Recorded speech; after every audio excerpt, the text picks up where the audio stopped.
Bon, alors la dernière fois, on avait parlé de plusieurs choses. On avait continué à parler de l'énergie.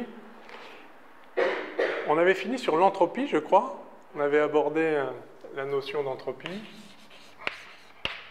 Et on avait donc en fait évoqué la thermodynamique, qui est la discipline dans le cadre de laquelle la notion d'entropie intervient. Et j'avais souligné que cette notion n'était pas intuitive. Au sens où définir l'entropie sans parler de physique, c'est difficile, contrairement à l'énergie. Enfin, tout est relié à la physique, même pour l'énergie, mais enfin, c'est un mot qui était présent dans le langage. Donc l'entropie, c'est un mot qui a été inventé, confectionné par Clausius. Je vous ai parlé de Clausius à l'occasion du second principe de la thermodynamique. Et il a construit ça sur une racine latine qui est liée à la notion de transformation.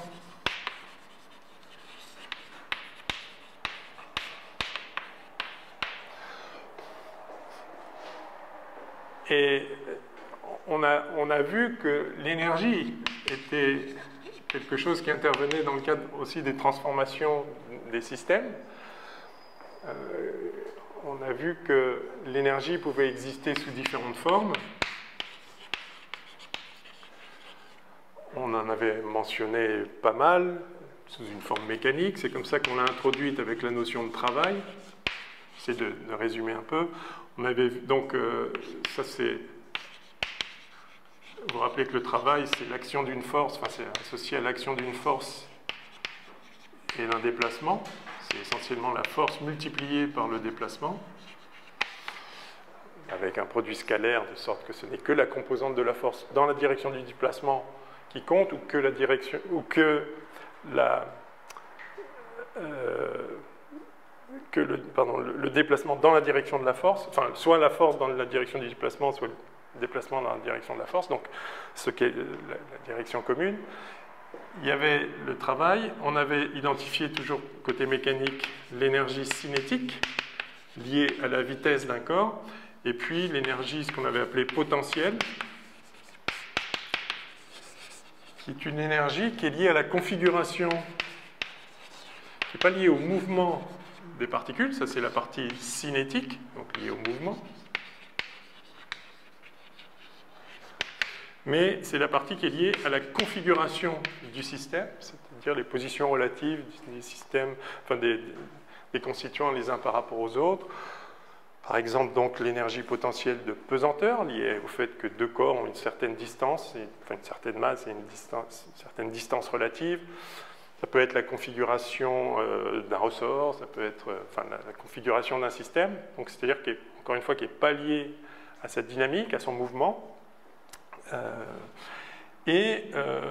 On peut dès lors étendre cette idée d'énergie potentielle d'un point de vue mécanique, c'est-à-dire position, mouvement, à une forme de configuration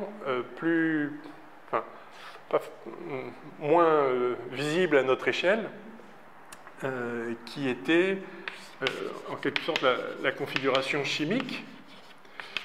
C'est-à-dire que le fait que certains arrangements d'atomes en molécules contiennent plus d'énergie, sont associés à une énergie plus grande, c'est-à-dire ont une capacité aussi de donner lieu à une transformation. C'est ça l'énergie, c'est la capacité de donner lieu à une transformation.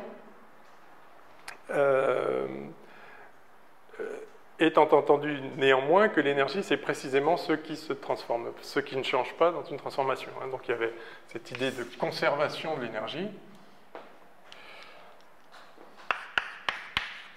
qui est fondamentale. On a vu qu'elle découle,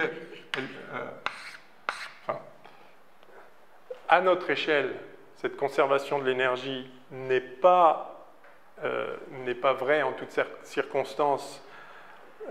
Elle n'est effective que dans le cas de forces conservatives, dans le cas où le travail des forces, il n'y a que des forces conservatives qui travaillent. Mais ce qu'on avait vu aussi, c'est qu'en fait, l'origine de cette conservation de l'énergie est plus profonde, elle est liée à l'invariance par translation dans le temps, le fait que, quel que soit le moment où on fait une expérience, le résultat est le même Donc cette symétrie temporelle est présente et implique la conservation de l'énergie, et que de ce point de vue-là, c'est sûr, l'énergie se conserve, en tout cas tant que la notion d'espace et de temps a un sens, etc.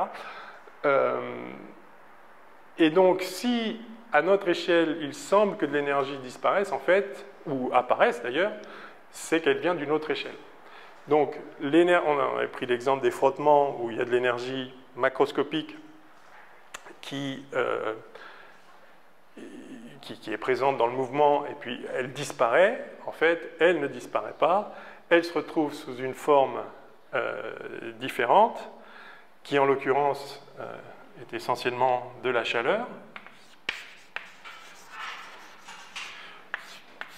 Donc, ça, c'était un autre type d'énergie, hein, donc mécanique, qui inclut ces différents aspects, potentiel, cinétique.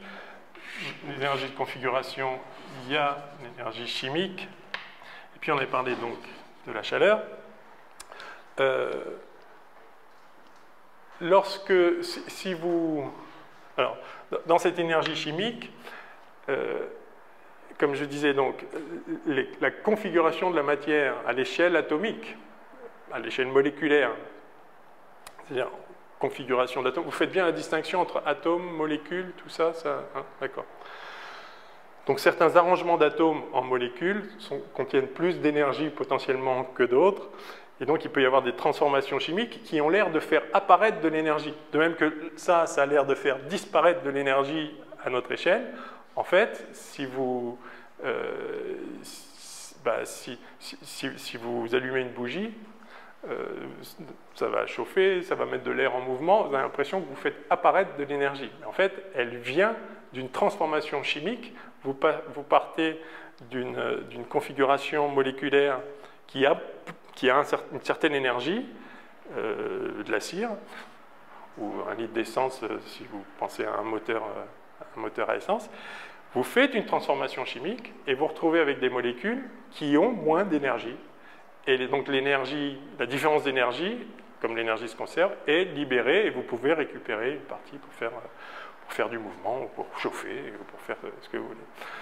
Donc il y a cette énergie chimique qui, elle aussi, n'est pas à notre échelle, mais si on veut faire un bilan d'énergie, si on veut comprendre pourquoi une voiture avance quand on met de l'essence dedans et qu'on allume le moteur, il faut comprendre qu'en fait, il y avait de l'énergie sous une forme qui n'était pas visible à notre échelle, qui n'était pas manifeste d'un point de vue mécanique, mais qui était là du fait de la configuration du système.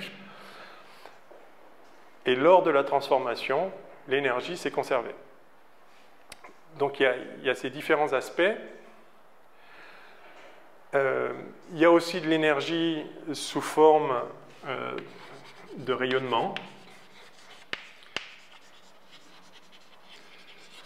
Par exemple, l'énergie associée à la lumière du soleil. Le soleil chauffe. Et donc, si le soleil chauffe, il y a de l'énergie qui est introduite dans un système que chauffe le soleil. Cette énergie, d'où vient-elle? Elle vient du soleil, mais elle a été transportée du soleil jusqu'à nous par essentiellement les ondes électromagnétiques qui constituent le rayonnement solaire, c'est-à-dire en fait la lumière, parce que la lumière est une onde électromagnétique. Et donc, vous voyez toutes ces différentes formes d'énergie, avec toujours donc, la conservation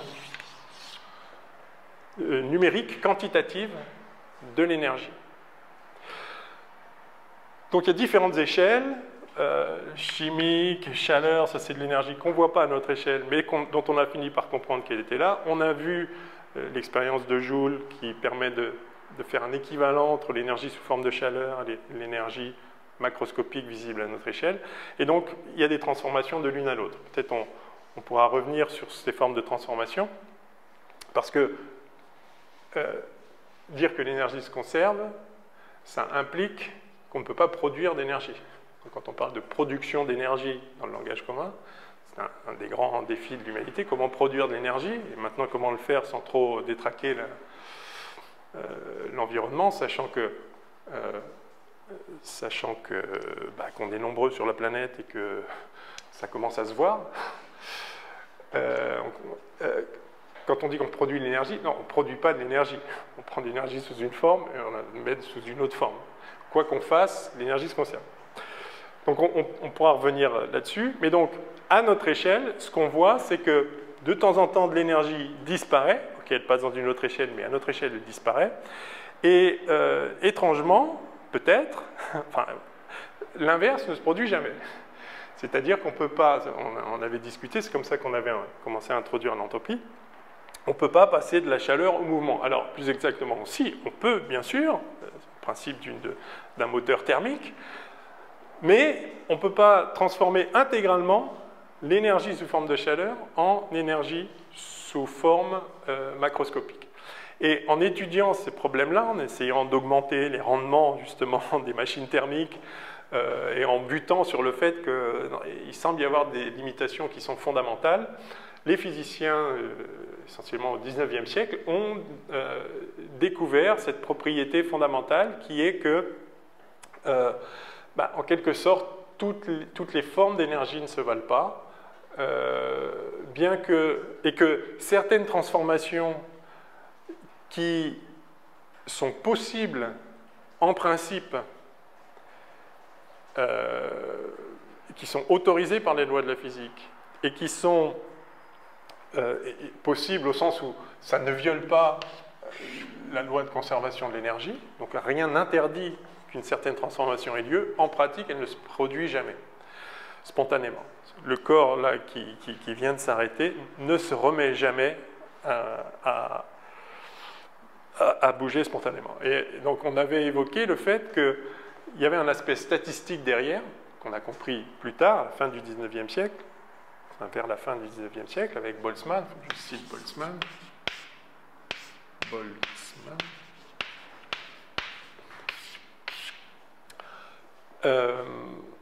qui est que, en fait, donc pour des raisons statistiques, il y a certaines transformations qui ne se produisent pas, alors même que, donc, elles sont physiquement possibles. Et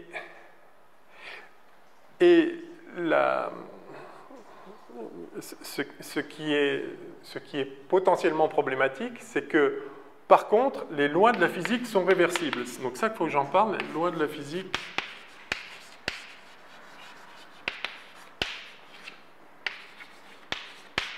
sont réversibles. Qu'est-ce que ça veut dire réversible? Ça veut dire que si vous inversez le cours du temps, le mouvement que vous obtenez en inversant le fil du temps, en renversant le fil du temps, est un mouvement possible, réalisable dans la nature. Alors, et pourtant, donc, si je prends un film de ce mouvement, et si je prends un film, enfin si j'inverse le film, si je le passe à l'envers, en remontant le temps, vous allez dire, non, là il y a un truc, vous avez mis le film à l'envers, vous allez le voir tout de suite. Un exemple classique, c'est je fais tomber un verre en cristal qui s'éclate en 1000 morceaux. Le film inverse est possible, c'est-à-dire rassembler les morceaux qui recollent le verre et que le verre remonte spontanément et viennent se poser là, ça, c'est possible. Et en fait, on sait exactement comment le faire. Parce que la physique est réversible, je crois que je l'avais mentionné la dernière fois, vous vous rappelez la loi de la physique, qui est ça, d'accord ? Pour chacun des constituants. Vous voyez que si vous inversez le temps, c'est-à-dire vous transformez un incrément de temps en un décrément de temps, c'est-à-dire au lieu d'aller vers l'avant, vous allez vers l'arrière, donc si dt, vous le transformez en moins dt, et si vous transformez v en moins v, c'est-à-dire vous inversez la direction de la vitesse, eh bien il va se passer, enfin ça ne change pas, et donc les mouvements qui se produisent à partir de certaines vitesses initiales, c'est-à-dire je lance un corps par là, puis celui-là par là, je prends tous les constituants du verre qui ont une certaine vitesse, certaine agitation, etc. Et des forces entre elles, etc., entre les constituants. Et puis, ça tombe et ça s'éclate. Si, à n'importe quel moment de cette séquence, je dis stop, j'inverse les directions de toutes les vitesses de tous les constituants de ce corps, Juste, je les renverse. Au lieu d'aller par là, ils vont par là, etc. Alors, ce que dit la physique, c'est que exactement le mouvement inverse va se produire. C'est-à-dire, si je lance un corps comme ça, il a une certaine trajectoire. Si à un moment je dis, non, finalement, en fait, donc il est en train d'aller par là, non, en fait, je vais faire comme ça, eh bien, il va remonter exactement la même trajectoire, strictement la même trajectoire. Ceci est vrai pour chacun des constituants individuels,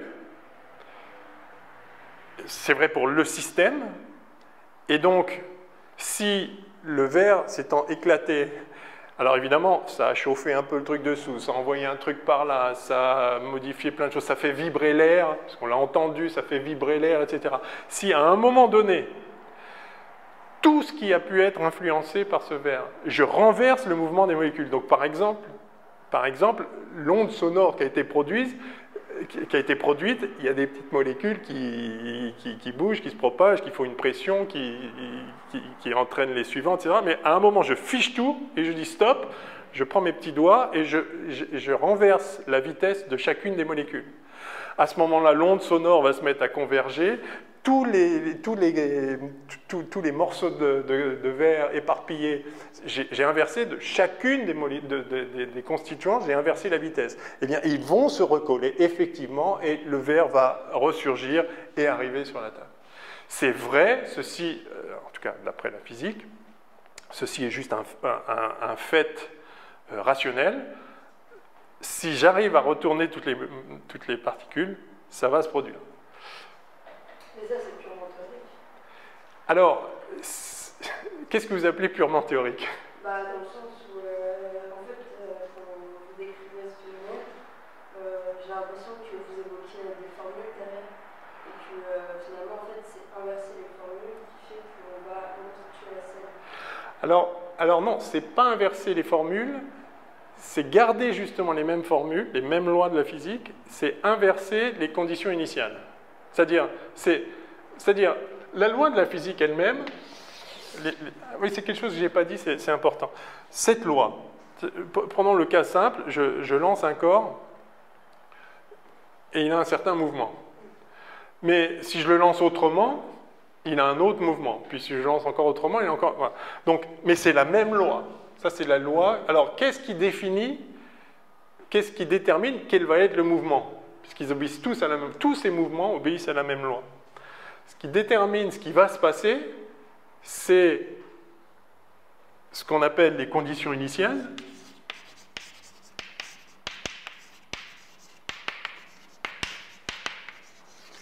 C'est-à-dire, je prends le corps et je le lance, il a une masse m, enfin c'est le corps que je considère, je le lance avec une certaine vitesse v0 à l'instant t égale 0. Je mets mon chronomètre à un certain instant, disons, je lance avec une vitesse v0. Alors, cette loi me permet de déduire cette trajectoire, qu'est-ce qui va se passer. Maintenant, si je le lance avec une autre vitesse initiale, par là, alors il va faire ça, puis il va retomber, enfin bref, la physique s'ensuit. Donc c'est la même loi, c'est juste une autre condition initiale. Mais du coup, ouais. si on inverse les conditions initiales, voilà. Si au lieu, si d'ici je dis, finalement je vais le lancer par là, ça va remonter le temps comme ça. Oui, pardon. Mais est-ce que ça n'est pas juste un autre mouvement chez toi, ça? Eh bien, justement, ce qui est contenu dans les lois de la physique, c'est que si on inverse les conditions initiales, enfin, c'est-à-dire si on prend la situation finale et que on inverse les vitesses et on en fait une condition initiale, c'est-à-dire qu'on regarde ce qui s'ensuit. Donc, si on fait de la condition finale, enfin de l'état final, l'état de mouvement sur toutes les positions et toutes les vitesses. Si je dis, maintenant, tiens, partons de là, qu'est-ce qui s'ensuit? Eh bien, il va s'ensuivre très exactement l'ensemble des étapes qui ont précédé. Mais du coup, en fait, dans la réversibilité, c'est plus la prévisibilité du mouvement que sa faisabilité pour étudier. Dans le sens où, quand on fait tomber un verre, on peut prédire qu'avant il était là, que c'était un mouvement avec telle force, qu'on soit au stade initial ou au stade final et qu'on entraîne les conditions initiales du stade A ou du stade B.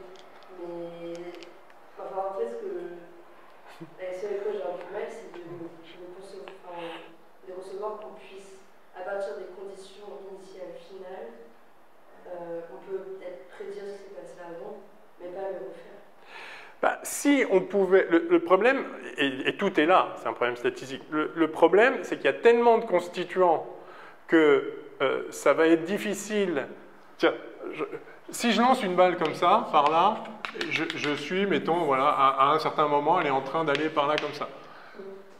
C'est pas très compliqué de voir dans quelle direction elle va et où elle est, et de dire, bon bah ok, donc à partir d'ici, maintenant je la lance exactement avec la vitesse opposée. C'est pas compliqué à faire. Je la prends, je la lance dans l'autre sens, enfin. Et à ce moment-là, ça va remonter exactement comme ça. Donc le mouvement que j'observe là, si je passe le film à l'envers, on ne va pas dire « oh, il y a un truc bizarre ». On va juste dire « bah oui, ok, c'est parti de là avec une vitesse par là ».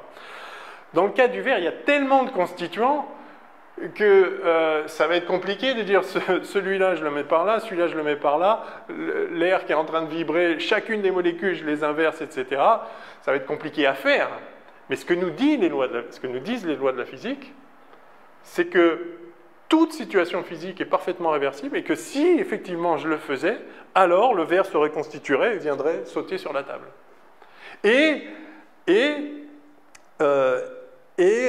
Parce que si c'est moi qui ai fait tomber le verre, le verre remonterait et viendrait communiquer à ma main l'impulsion que j'avais mis en inverse et le signal nerveux qui a commandé le mouvement de ma main, ça reviendrait à mon cerveau et c'est ça qui se passerait. La physique est réversible.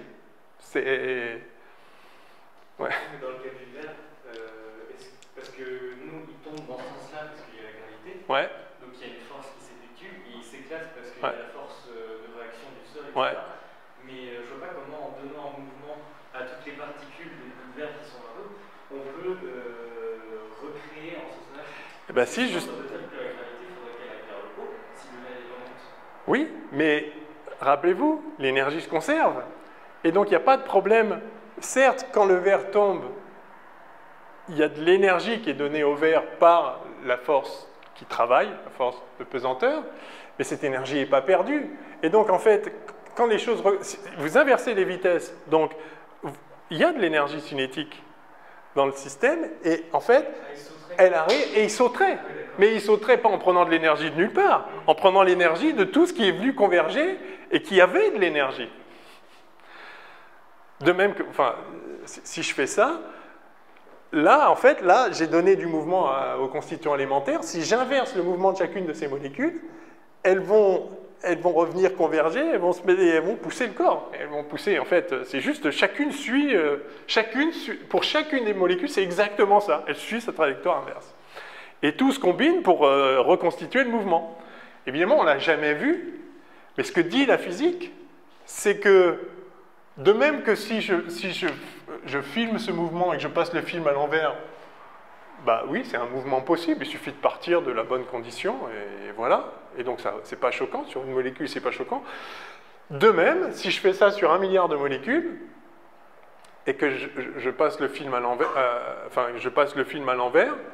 c'est un mouvement parfaitement possible. Sauf que pour nous, voir un verre qui se reconstitue et qui saute sur la table, ça paraît absolument impossible. Et de fait, ça ne se produira jamais. Mais pourquoi ça ne se produira jamais? Alors, la réponse est parce qu'on est incapable de donner les bonnes conditions initiales pour que ça se produise. Mais pourquoi on est capable d'en donner certaines et pas d'autres?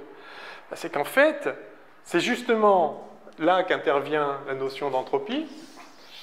C'est que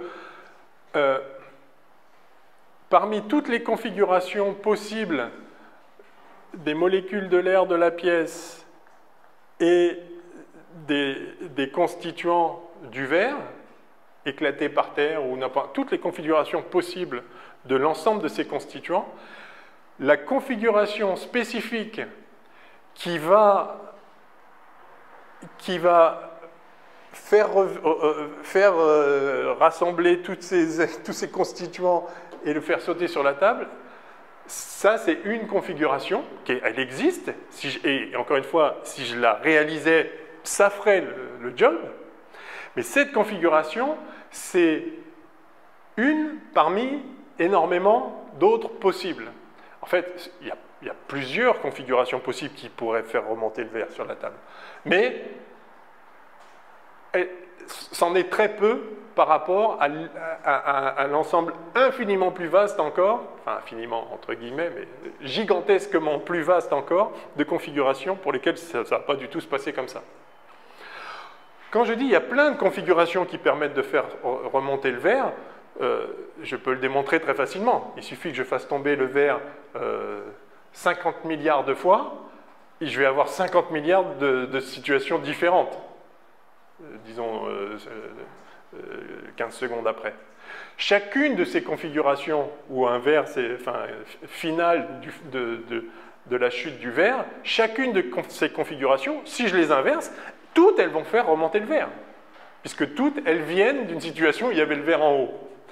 Donc si j'inverse tout ça, ça va faire remonter le verre. Donc en fait, j'ai plein de configurations qui font remonter le verre en fait.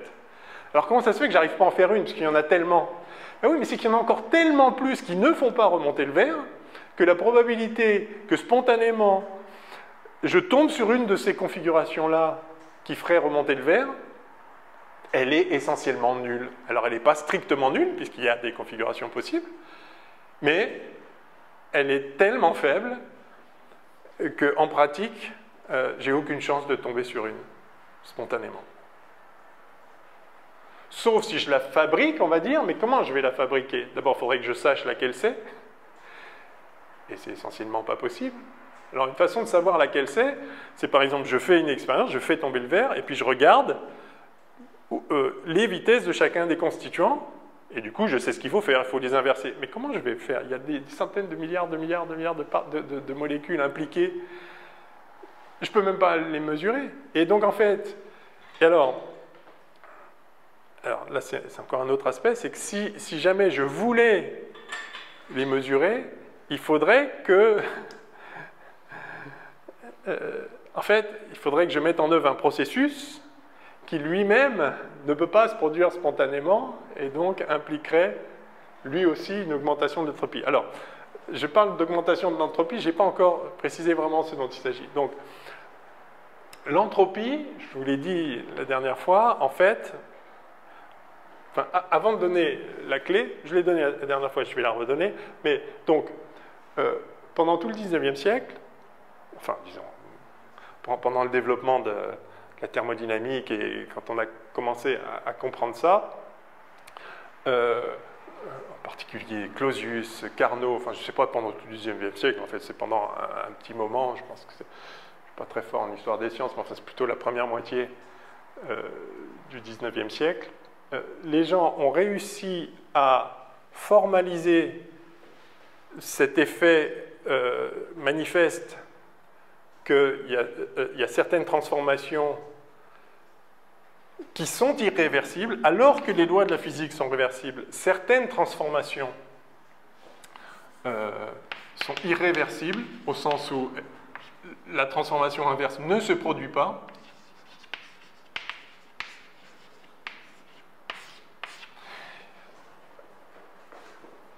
Pourrait se produire, mais ne se produit pas, ne se produit jamais. Donc il semble y avoir un interdit dans la physique qui empêche la transformation inverse. Donc ils sont parvenus à relier cette irréversibilité à un principe, qui est donc le second principe de la thermodynamique, qui dit que lors d'une transformation, l'entropie, donc une certaine chose, et on ne savait pas ce que c'était, une certaine chose ne peut que croître.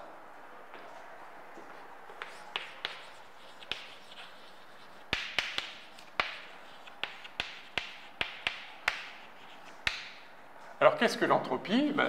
C'est donc défini précisément comme une fonction d'état, je l'avais mentionné la dernière fois. Fonction d'état, c'est-à-dire c'est quelque chose qui caractérise l'état d'un système, au même titre que sa masse, sa température. Dans chaque état d'un système, alors d'un système macroscopique avec un grand nombre de constituants, dans des conditions d'équilibre particulières, etc., mais bon, dans toutes les situations concernées par la thermodynamique, on va dire comme ça, à chaque état, on peut associer la valeur d'une certaine grandeur physique, qu'on appelle entropie, et qu'on note en général S, dont la valeur ne peut que croître, en tout cas pour un système isolé. Hein, de même qu'on a vu la conservation de l'énergie, un système isolé voit son énergie se conserver. Évidemment, un système pas isolé peut voir son énergie augmenter, par exemple, quand je lance un corps. Au début, il n'a pas d'énergie, maintenant il en a. Oui, mais bien sûr, je lui en ai donné. Mais si on considère le système global de moi qui lui donne de l'énergie au corps et le corps, alors nous, ce système global, lui, ne voit pas son énergie augmenter. C'est-à-dire que l'énergie que j'ai donnée à la craie, je l'ai perdue moi, justement parce qu'elle se conserve. De la même façon, un système fermé au sens où il ne reçoit rien de l'extérieur, un système isolé donc, un système isolé ne peut voir son entropie que augmenter. Elle ne peut pas décroître. Et quand ce système est à l'équilibre, thermodynamique, il faudrait préciser vraiment ce que c'est, mais peut-être on y reviendra. Prenons juste la notion intuitive. Quand un système est à l'équilibre, son entropie ne varie plus, elle est constante. Pourquoi? Ben justement parce que si elle variait, alors elle ne pourrait qu'augmenter, et donc comme elle ne peut pas redécroître, elle ne peut que augmenter, du coup, la transformation qui aurait lieu ne pourrait pas être défaite, et donc on serait en train de se transformer, on ne serait pas à l'équilibre. Donc un système à l'équilibre a une entropie qui est ce qu'elle est. Eh bien, entre un équilibre et un autre équilibre, l'entropie ne peut que croître. Jamais, en aucune circonstance, l'entropie décroît. Donc c'est contrairement à l'énergie, vous pouvez avoir des tas de transformations dans tous les sens, mais l'énergie se conserve quoi qu'il arrive. L'entropie, en revanche, vous pouvez avoir toutes les transformations que vous voulez, et elle ne peut que croître. Et c'est ça qui donne un sens particulier au phénomène physique macroscopique, encore une fois, parce qu'à l'échelle microscopique, les lois sont réversibles, donc n'importe quelle transformation dans un sens peut se produire dans l'autre sens, mais à l'échelle macroscopique, donc pour des raisons statistiques, on y vient, les transformations ne peuvent se faire que dans un sens. Et on peut passer d'une configuration où vous avez de l'énergie mécanique à de la chaleur, l'inverse, non. Ça se produit toujours dans le même sens. De même, j'avais pris l'exemple, je crois, la dernière fois, vous avez une baignoire avec de l'eau chaude, vous rajoutez de l'eau, vous versez un verre d'eau froide dedans, eh bien, vous allez vous retrouver avec de l'eau un peu moins chaude, mais avec une température uniforme. Jamais, alors que donc, dans la nouvelle baignoire dans laquelle vous avez rajouté de l'eau froide, si vous regardez à un instant donné, et que ça s'est équilibré en température, si vous regardez à un moment donné la position de toutes les molécules, vous inversez leur vitesse, alors il va se passer très exactement l'inverse de ce qui s'était passé avant. C'est-à-dire que votre baignoire à une température uniforme va se mettre à isoler un bout d'eau froide. Mais ça ne s'est jamais produit, et ça ne se produira jamais, parce que les configurations de vitesse des molécules qui feraient que convergeraient les molécules qu'émergerait une situation où il y a de l'eau froide quelque part et de l'eau plus chaude ailleurs, c'est que les configurations qui mènent à ça sont infiniment minoritaires parmi toutes les configurations possibles. Et donc, elles sont jamais là. Ouais. Mais dans un système isolé, comment est-ce que... D'où elle vient l'énergie? Comment est-ce qu'on a une quantité d'énergie Elle est là depuis le départ. Depuis toujours, l'univers a une certaine énergie, il l'a toujours eu. Puisqu'elle se conserve. Alors se pose la question de l'origine. Alors, si l'univers existait depuis toujours, on pourrait dire, ben voilà, c'est l'énergie de l'univers. quand on commence à se dire, mais l'énergie n'a pas toujours, l'univers n'a pas toujours existé, il y a eu un instant zéro, etc., on se dit, mais du coup, alors, il est né avec une énergie. Mais le problème, c'est que dire que l'univers est né, ça n'a pas de sens non plus, puisque on a envie de dire, mais il y avait quoi avant? Et donc là, on rentre dans des problèmes beaucoup plus profonds que la physique essaye d'aborder, mais sur laquelle elle est pour l'instant muette, parce que les théories physiques et même le cadre général de la physique qu'on a à notre disposition ne permet pas, enfin, n'est plus valide dans les conditions de l'univers qui régnait il y a 13,7 milliards d'années. On y reviendra, hein, on parlera un peu de cosmologie, etc. Donc, mais tout ce qu'on peut dire, c'est que les lois de la physique telles qu'on les connaît, et tous les phénomènes physiques dont on a pu être témoin, et tous ceux qu'on peut observer indirectement, y compris dans le cosmos, etc., sont, tous ces phénomènes se laissent décrire dans un certain cadre théorique physique qui porte en lui la conservation de l'énergie. Donc, ce qu'on peut dire, c'est que dans toutes les situations qu'on est capable de produire, concevoir, observer, directement ou indirectement, etc., l'énergie se conserve, et par conséquent, elle a toujours été ce qu'elle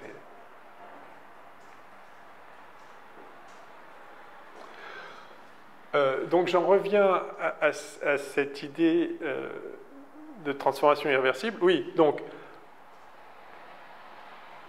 l'entropie ne peut que croître, et donc à l'équilibre, l'entropie est maximale.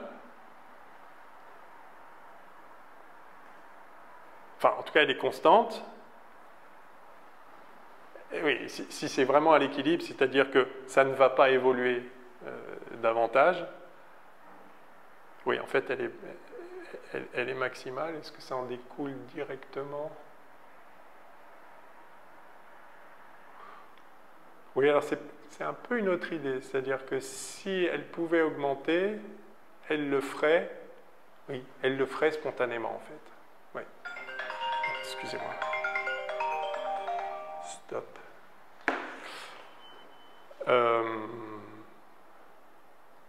Oui, il y a cette idée en plus que l'entropie augmente jusqu'à son maximum spontanément.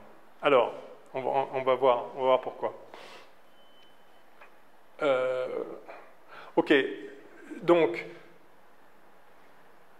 on a été capable de relier cette observation que certaines transformations sont irréversibles, un verre qui se casse, de l'eau chaude qui se mélange à de l'eau froide, ou deux gaz qui se mélangent. Vous mettez ici de l'azote et ici de l'oxygène, c'est-à-dire plein de molécules d'azote, plein de molécules d'oxygène. Vous ouvrez la cloison, qu'est-ce qui va se passer? Vous allez vous retrouver avec... Alors, il faudrait que je mette l'oxygène est bleu, l'azote est blanc, et vous allez vous retrouver avec du bleu partout et du blanc partout. C'est ça qui va se passer. Ça s'appelle un mélange de gaz. Et il y a une entropie de mélange associée à ça, et donc, en fait, ce qui se passe, donc, on sait expérimentalement, et puis on le comprend intuitivement, que si on retire la cloison, il va effectivement se passer ça, et qu'une fois qu'on a ça, si j'inversais la direction de toutes les molécules, il se passerait ça. C'est-à-dire, elles reviendraient là, ça c'est sûr et certain. Et une fois qu'elles sont là, si je mets la cloison, hop, ça y est, j'ai gagné, j'ai séparé l'oxygène et l'azote. C'est possible. Et parmi toutes les configurations, simplement parmi toutes les configurations d'air avec de l'azote et de l'oxygène séparés, les configurations qui conduisent à faire ça au bout d'un certain temps, où j'ai plus qu'à poser la cloison et ça y est, j'ai séparé mes gaz, les configurations qui donnent ça, elles sont infiniment minoritaires. Et donc, si je prends une situation quelconque, c'en est pas une qui fera ça. Donc, ça ne se passera pas. Sauf si je la fabrique exprès, mais je ne sais pas la fabriquer exprès, parce qu'il faudrait que j'intervienne, il faudrait que je donne à chacune des molécules la bonne vitesse initiale, à supposer que je puisse... Enfin, je pourrais potentiellement calculer quelle bonne vitesse je dois donner pour que ça se produise. Et du coup, si je le mettais en œuvre, ça se produirait. Oui, mais je ne peux pas. Enfin, ça ne se fera pas. Ça ne se fera pas spontanément. Notez bien que si je le faisais, ça se passerait, mais à ce moment-là, ce n'est plus un système isolé. Donc à ce moment-là, il faut considérer moi et ça en tant que système isolé. Ça pourrait en principe le faire, mais sauf que ça ne se fera pas, c'est-à-dire que je ne peux pas, enfin, spontanément, ça ne pourra pas se faire. C'est toujours pour la même raison. C'est-à-dire que bah, je ne vais pas introduire un nouveau truc, sauf si ça vient dans la discussion. Mais sinon. Donc, de là à là, l'entropie augmente. Et de là à là, il faudrait qu'elle diminue. Or, justement, ça ne peut pas diminuer. Et voilà pourquoi cette transformation n'a pas lieu en pratique. Et vous voyez qu'on est obligé de poser un principe qu'il y a un truc qu'on appelle entropie why not, il y a un truc qui ne peut qu'augmenter. Et ça devient une loi physique fondamentale. Pourquoi? Bah oui, mais enfin, pourquoi pas? Enfin voilà, c'est juste, on constate que. Ce qui est remarquable, c'est qu'on a été capable de ramener toutes les situations où de l'irréversibilité apparente, macroscopique, se manifeste. On a été capable de ramener toutes ces situations à une loi, un principe, le second principe de la thermodynamique, qui est que l'entropie ne peut qu'augmenter. C'est assez remarquable. C'est une immense conquête, et ce qui est encore plus remarquable, c'est qu'on a fini par comprendre ce qu'était l'entropie, et c'est la relation qui est gravée, je crois, sur la tombe de Boltzmann.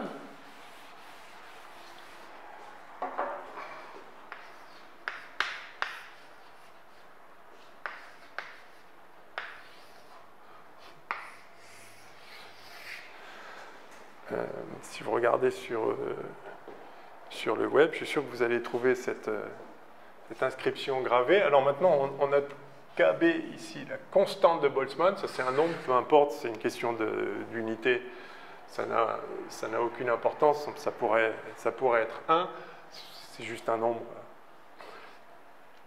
Parce que l'entropie est liée à la température, et donc on a donné une unité à la température, des degrés, et donc il y a une unité qui est associée à l'entropie, qui est donc une unité, c'est une énergie par unité de température, l'entropie. Mais peu importe, de toute façon on n'a pas encore parlé d'unité, on y viendra une autre fois. Ce qui compte, c'est ça. Donc ça, c'est le logarithme. Vous connaissez le logarithme? Ouais. Non? Le logarithme, c'est une opération mathématique. C'est le logarithme d'un nombre. C'est le nombre tel que si on en prend l'exponentielle, ça redonne le nombre.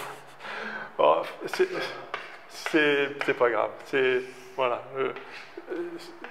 Vous pouvez prendre le logarithme de n'importe quel nombre de 0 à l'infini, et c'est une courbe comme ça. Le logarithme de 1, ça fait 0. Le logarithme d'un nombre qui est plus petit que 1, donc ça c'est le logarithme népérien ln de x. Le logarithme d'un nombre plus petit que 1, c'est plus petit que 0. Le logarithme croît, donc c'est une fonction croissante. Plus le nombre est grand, plus son logarithme est grand. Et ça va jusqu'à l'infini. C'est une certaine loi qui a un rôle absolument fondamental d'un point de vue, enfin, pour les mathématiques et la physique, etc. Mais peu importe, c'est juste une fonction, ce stade. Ce qui compte, c'est que c'est quoi l'entropie? En fait, c'est ce oméga qui est le nombre de configurations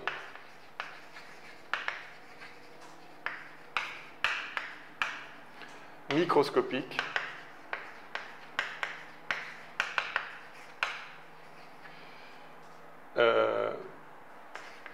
je vais écrire en toutes lettres, correspondant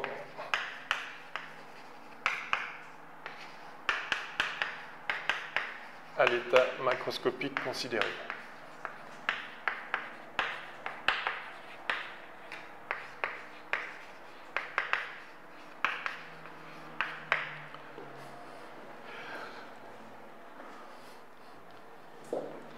Le nombre de configurations microscopiques correspondant à l'état macroscopique considéré.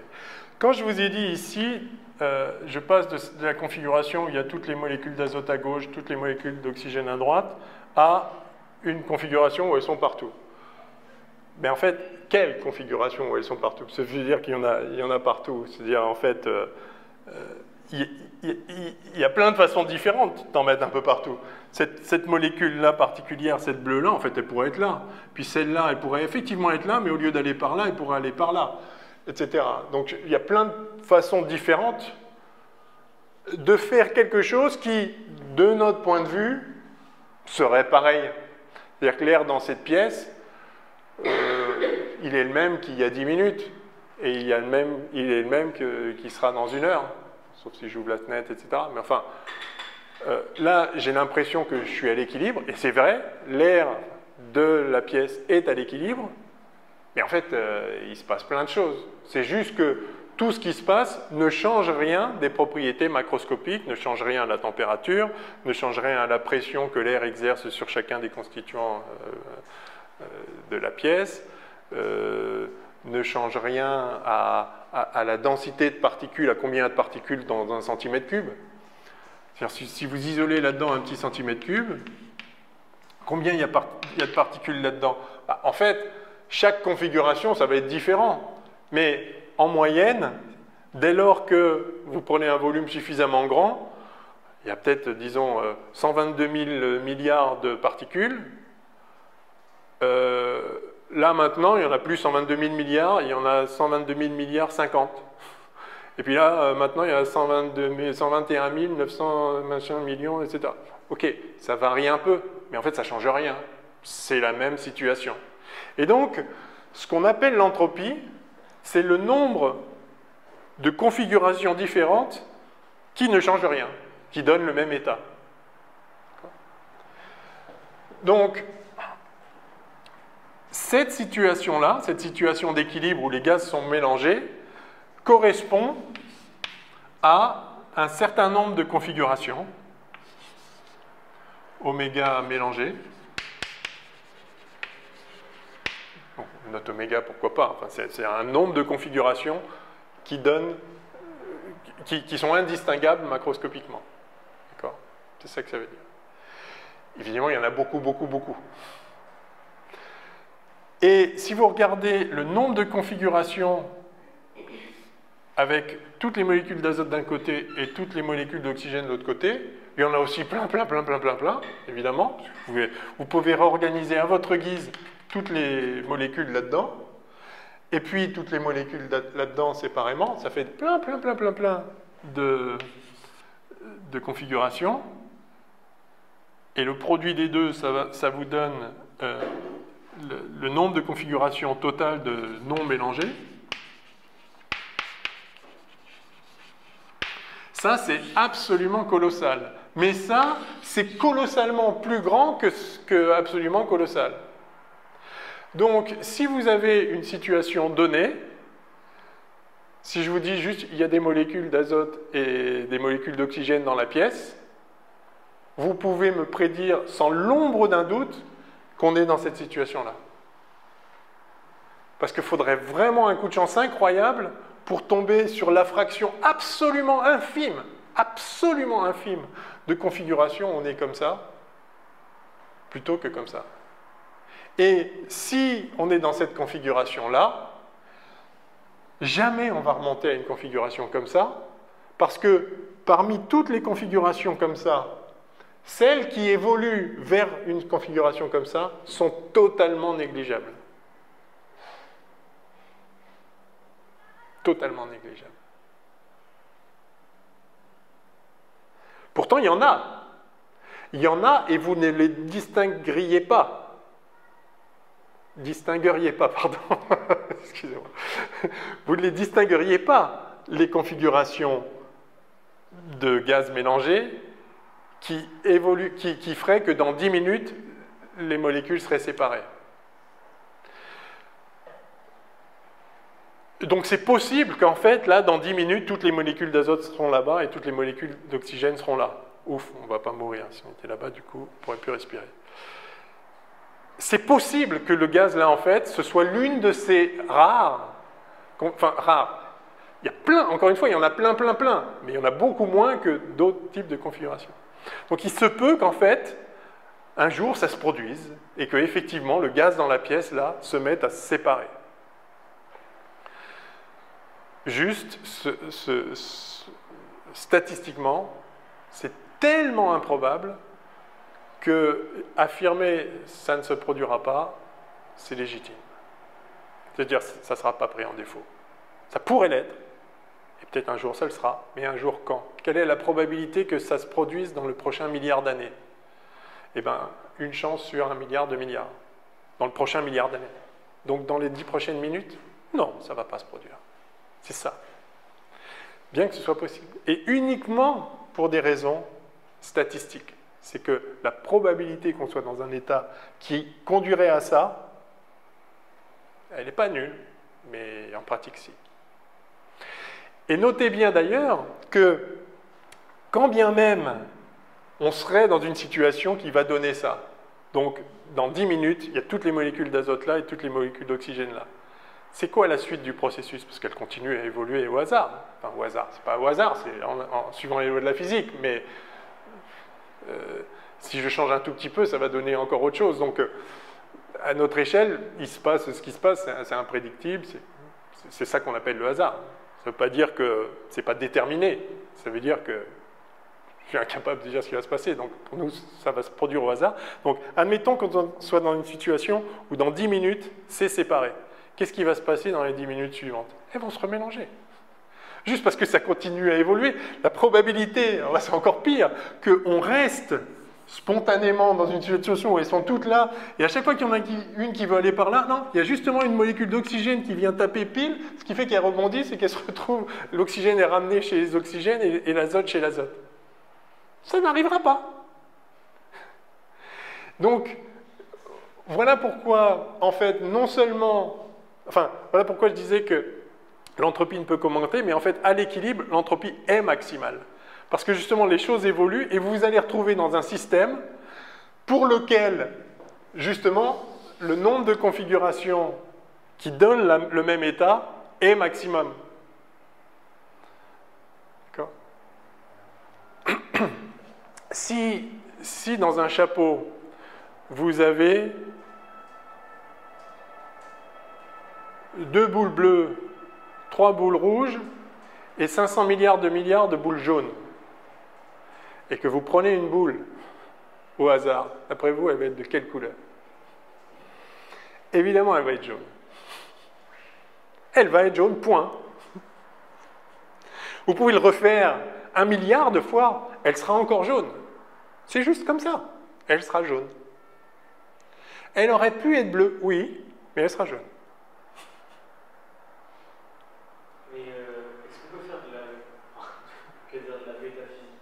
Ouais. Et se demander pourquoi est-ce qu'il y a des lois qui sont statistiques et d'autres non? Non, enfin, les lois statistiques viennent du fait qu'on a un grand nombre de constituants. C'est tout. Et donc, on peut pas... C'est-à-dire, on ne peut pas prédire... On ne peut pas prédire où vont être chacune des molécules de la pièce dans 10 minutes. On pourrait si on savait tout. Hein, c'est le fameux... Laplace nous dit, si je connaissais tout du monde maintenant, je pourrais prédire tout ce qui sera plus tard jusqu'à l'infinité du temps. Et je pourrais aussi, justement parce que les lois sont réversibles, je pourrais prédire d'où ça vient et tous les instants antérieurs. Simplement, je ne peux pas tout savoir. Et donc, je ne peux pas prédire quelle sera la configuration de toutes les molécules de la pièce dans 10 minutes. Mais je peux prédire statistiquement qu'il y en aura autant d'oxygène et d'azote partout. Je prends n'importe quel volume. Si je prends un volume de la taille d'une molécule, alors là, je ne peux pas prédire si ça va être un oxygène ou un azote. enfin une molécule d'oxygène ou une molécule d'azote. Et d'ailleurs, ça va dépendre du temps. De temps en temps, ça va être l'oxygène qui passe, de temps en temps, c'est l'azote qui passe, de temps en temps, il n'y a rien. Ça, je ne peux pas le prédire. Mais justement, je peux prédire que statistiquement, si je prends un volume où à chaque instant, j'ai 1 milliard de molécules, je peux vous prédire qu'il y aura la moitié d'azote et la moitié d'oxygène à pas grand-chose près. Et en fait, les lois statistiques nous permettent même de déterminer qu'il y en aura, si j'en attends n en moyenne, et que n est un très grand nombre, je peux prédire qu'il y en aura toujours n à racine de n près. En fait, vous connaissez la loi de Gauss, la gaussienne, non? Qu'on appelle la loi normale, la fameuse courbe en cloche.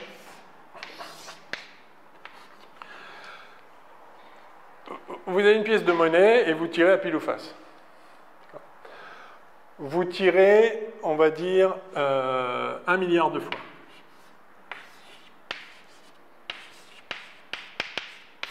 Un milliard, 10 puissance 9, d'accord? Vous connaissez 10? Vous faites 1 milliard de fois, vous tirez à pile ou face. Ça va prendre du temps, mais expérience de pensée. 1 milliard de fois. Et puis vous mettez ici combien de fois vous obtenez pile, donc n pile.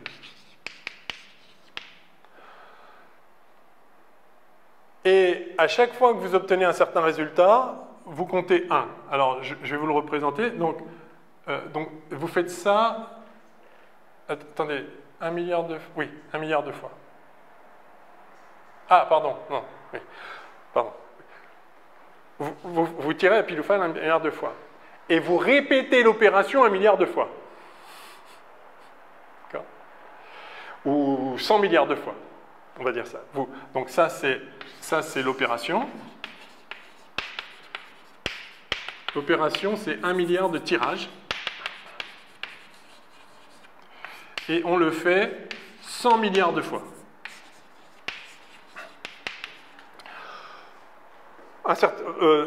Des fois, vous allez obtenir des fois exactement 500 millions de piles et 500 millions de faces. Exactement le même nombre.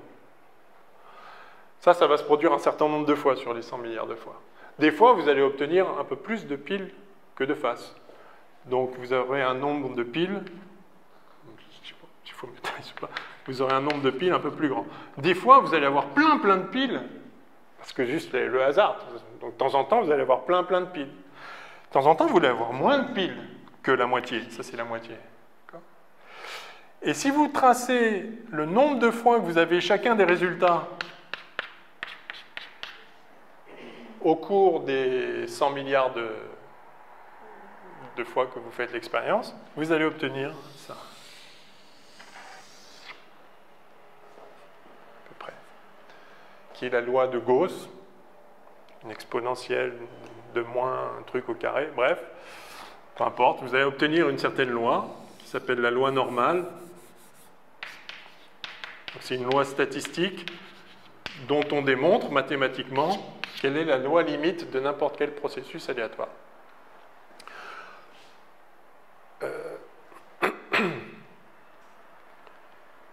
Qu'est-ce que ça veut dire, ça? Je ne sais pas si ça vous parle. Hein. Ça veut dire que la configuration, enfin le résultat que vous allez obtenir le plus souvent, c'est autant de piles que de faces. Mais évidemment, pour que ce soit exactement autant de piles que de faces, la probabilité que ce soit exactement, elle est faible par rapport à l'ensemble des possibles. Mais enfin, c'est quand même ça qui va se produire le plus souvent. Vous aurez plus souvent autant de piles que de faces que un pile de plus, un pile de plus que de faces. Enfin, 2, puisque s'il y en a un de plus, il y en a un de moins de l'autre. Mais d'accord. Donc, la probabilité que vous ayez un petit peu plus de piles, elle est plus faible. Elle reste grande. Parce que la probabilité, enfin justement, vous pouvez le calculer explicitement, et la probabilité d'avoir un peu plus de piles, elle est plus faible. La probabilité d'avoir encore plus de piles, elle est la plus faible. La probabilité que vous ayez beaucoup de piles et très peu de faces, elle est de moins en moins grande. Et donc, si vous faites donc 100 milliards de fois le processus, vous allez voir que, en fait, rapidement, non, vous n'aurez jamais, enfin, sur le milliard de tirages, vous n'aurez jamais 900 millions de piles et 100 millions de faces. Mais jamais. Alors, pas jamais, mais si vous faites 100 milliards de fois le truc, jamais vous l'aurez. Si vous faites 100 milliards de fois, oui, il y a une fois, vous aurez 900 millions de piles et 100 millions de faces. Mais il faut le faire beaucoup avant que ça puisse se produire. Mais ça peut se produire. Chaque série de tirages, l'un après l'autre, est équiprobable, puisqu'à chaque fois, c'est aléatoire. Mais n'empêche qu'il y a tellement de façons, il y a tellement plus de façons d'obtenir au bout du compte autant de piles que de faces, que d'obtenir au bout du compte 900 millions de piles et 100 millions de faces, que si vous faites une fois l'opération, vous savez que vous allez vous retrouver à peu de choses près avec autant de piles que de faces. Alors, à peu de choses près, ça veut dire quoi? Eh bien, ce que j'ai écrit là, cette largeur-là, en fait, c'est-à-dire la gamme de résultats que vous allez obtenir la plupart du temps, elle a une certaine largeur qui est précisément la racine carrée du nombre de tirages. Alors, j'aurais pas dû prendre... enfin bon, disons la racine carrée de ça, ça fait 30 000. À peu de choses près. 31 600, bon, bref. D'accord?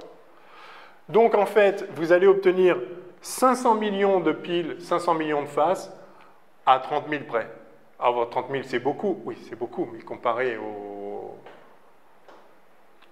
milliard, c'est rien du tout. Et plus le nombre augmente,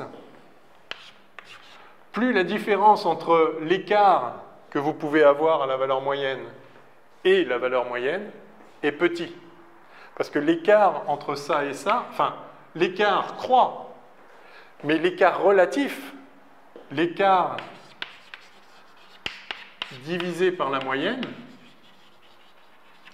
c'est donc racine de la moyenne divisée par la moyenne, d'accord ?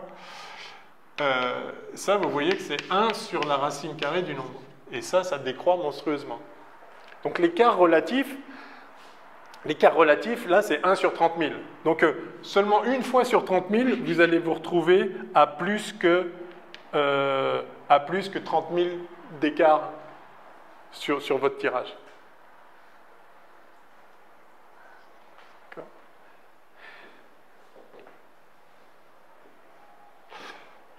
Je ne sais pas si ça va... c'est clair. Si, ça.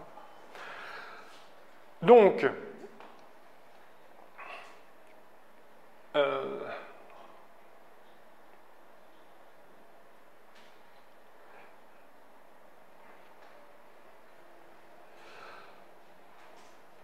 oui, donc c'était votre question, c'était comment on sait quand les lois sont statistiques et pas statistiques. En fait, les lois sont les lois, et les lois, elles sont supposées vraies. F égale MA, très bien. Mais quand il y a énormément de constituants, on ne sait pas prédire l'évolution parce qu'on ne sait pas connaître l'état initial, justement. Mais l'état initial a toutes les chances de correspondre à un état qui peut être représenté du plus de façon possible, en fait. Encore une fois, si dans mon chapeau avec toutes les billes dedans, je ne sais pas quelle est la bille que je vais prendre, mais comme il y a infiniment plus de jaune que de bleu ou de rouge, je ne sais pas laquelle je vais prendre. J'ai la même chance de choisir chacune d'elles. Donc je ne sais pas quel jaune je vais prendre, mais je sais qu'elle sera jaune. Donc, c'est parce que toutes les billes sont équiprobables que je sais que je ne tomberai jamais sur une rouge, alors qu'elle est possible. Vous voyez? S'il y avait un truc qui favorise certains types de billes plutôt que d'autres, alors, si jamais je suis dans une situation où c'est les billes rouges qui sont favorisées, oui, c'est pas parce qu'il y a 100 milliards de jaunes que je prendrai une rouge. Si j'ai un truc physique qui m'attire vers la rouge, alors à ce moment-là, je vais tirer une rouge. Mais si tout ça est indifférent, parce qu'à mon échelle, tout ça se vaut, et donc j'ai aucun moyen, tout se vaut. Toutes ces situations avec les molécules comme ci, comme ça, les configurations n'ont cessé de changer depuis qu'on est rentré dans cette salle, mais toutes se valent, c'est la même chose, macroscopiquement c'est pareil. Donc s'il n'y a rien qui privilégie une situation plutôt qu'une autre, je suis sûr que je suis dans une des configurations qui sont les plus représentées, juste statistiquement. Si rien me fait choisir une bille plutôt qu'une autre, alors elle sera jaune. Si j'ai 100 milliards de jaunes, et 3 bleus, et 5 rouges. C'est sûr. Enfin, c'est là où le langage atteint ses limites. J'avais envie de dire, c'est pas certain, mais c'est sûr. Je pourrais dire l'inverse, c'est pas sûr, mais c'est certain. Enfin voilà, ça pourrait être autre chose, mais ça ne sera pas autre chose en pratique.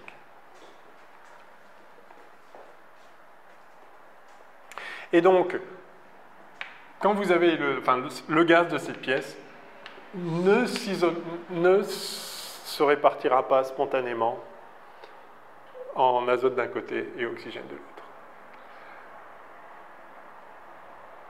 Parce que l'entropie de ce système, où il y a de l'azote et de l'oxygène partout, est plus grande que l'entropie de ce système avec les azotes d'un côté et les oxygènes de l'autre.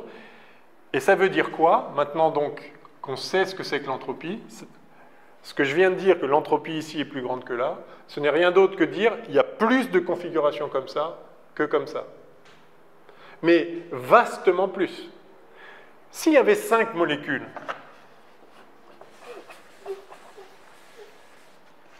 on peut le compter, tiens. On va dire 6 molécules. Et je dis virtuellement, je mets virtuellement une frontière ici. Et donc, il y a des molécules jaunes et des molécules bleues. Donc, on va dire il y en a 3 de chaque.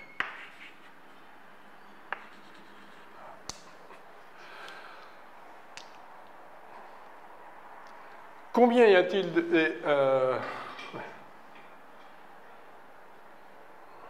il y a 2 aspects, il y a la position et la couleur. Je vais supposer que j'en ai 3 d'un côté et 3 de l'autre. Combien il y a de possibilités d'avoir... Alors...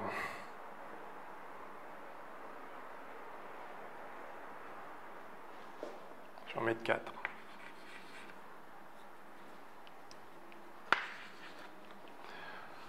Ouais, je ne sais pas si ça vaut la peine qu'on se lance dans ce calcul, ça, je ne suis pas sûr que...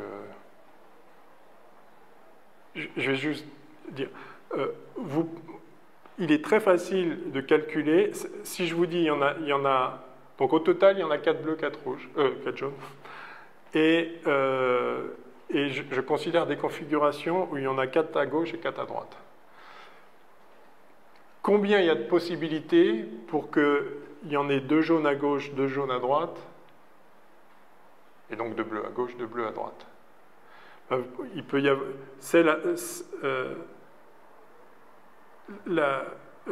les deux jaunes à gauche, ça pourrait être n'importe lesquels des 4.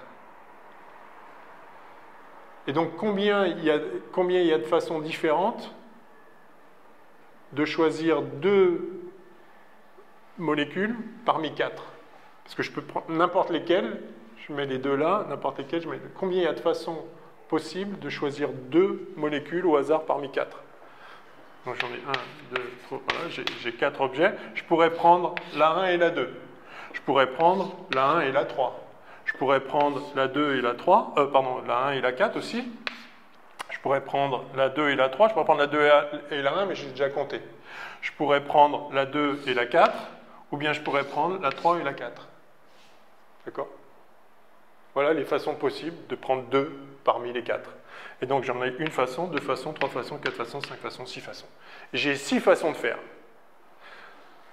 Donc j'ai 6 façons de réaliser ça. Si je vous dis, il y a 4 bleus, 4 jaunes. Enfin non, pardon. Ça c'est pour les jaunes. Et puis, les 2 bleus là, ça pourrait être n'importe lesquels. Combien il y a de façons, combien il y a d'arrangements possibles, combien de fois je peux prendre 2 bleus, combien de configurations différentes je peux prendre avec 2 bleus parmi 4? Bah, c'est exactement pareil, il y en a 6 aussi. Donc en fait, et donc, pour chacune des configurations où j'ai pris, par exemple, ces deux-là, j'ai les 6 possibilités d'arranger les bleus. Donc pour chacune, j'ai 6 possibilités. Et j'ai 6 possibilités de chaque. Donc en fait, j'ai 6 fois 6 possibilités. Donc j'ai 36 possibilités de réaliser ça. Okay? Oui, c'est pas compliqué. Combien j'ai de possibilités d'avoir au contraire 4 bleus ici et 4 jaunes là? Ben, j'en ai qu'une. C'est celle-là.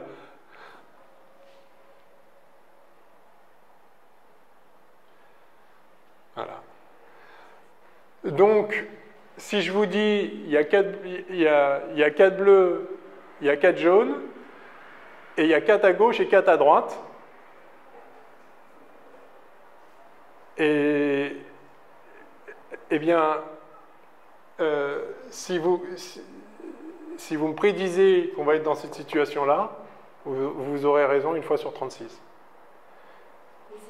Enfin, non, pardon, il faudrait considérer... Là, il y a aussi des configurations où ça pourrait être 3 et 1, etc., que je n'ai pas pris en compte. Mais c'est juste pour l'argument. Enfin, tout ça, vous comprenez bien qu'on peut résoudre ça entièrement. Donc, ce n'est pas une fois sur 36, c'est une fois sur 36 plus 1, plus le nombre de configurations avec 3 et 1 de part et d'autre, etc. Ah oui, et en plus, oui, enfin... Oui. Oui, plus exactement, si je dis juste la probabilité qu'il y ait 4 de la même couleur d'un côté et 4 de la même couleur de l'autre, en fait, il y aurait 2 possibilités, puisque ça pourrait être 4 jaunes ici et 4 bleus là. Donc ce serait 2 possibilités, pas une. Mais vous voyez qu'on peut les dénombrer. Et vous comprenez bien sur ce simple exemple que les probabilités, enfin en tout cas je pense que vous le sentez, les probabilités qu'il y en a à peu près autant d'un côté que de l'autre, sont infiniment plus grandes que la probabilité qu'ils soient toutes du même côté et les autres toutes de l'autre. C'est juste un fait. Et quand bien même vous auriez obtenu, donc à un moment, parce que là, s'il y a 8 molécules, oui, bah, il y a quand même un moment, ça va se passer. Si c'est une chance sur 50, bah, ok, bah, une fois sur 50, justement, ça se produira. Oui, mais une fois que vous l'avez, de toute façon, après, ça va continuer. Et donc, si vous l'avez à un moment, ça va disparaître le moment d'après. Et donc, pendant quelle fraction du temps vous allez vous retrouver avec toutes les molécules bleues d'un côté et toutes les molécules jaunes? Bah, 1 sur 50. Maintenant, si vous en avez, non pas 8 des molécules, mais 800 milliards de milliards de milliards de milliards, eh bien, la fraction du temps où vous allez être dans une situation comme ça, elle est absolument infime et fondamentalement négligeable. Et donc, ça ne se produit pas. Voilà. Et donc, quoi qu'il arrive, si vous laissez le système évoluer au hasard, donc sauf à choisir tout précisément, et donc vous ne pouvez pas, ça va évoluer vers une situation qui est le plus souvent représentée par définition, en fait, statistiquement. Okay? Et tout vient du fait que le nombre de molécules dans l'air de la pièce, c'est pas 8, c'est pas 8000, c'est pas 8 milliards, c'est pas 800 milliards, c'est beaucoup, beaucoup, beaucoup, beaucoup plus que ça.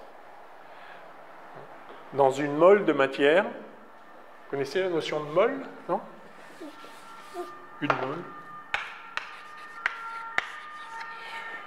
Une mole de quelque chose, c'est 6, alors 0,022, gna gna gna gna, 10 puissance 23 choses de cette chose. Donc, une mole de molécules, c'est 6 10 puissance 23 molécules.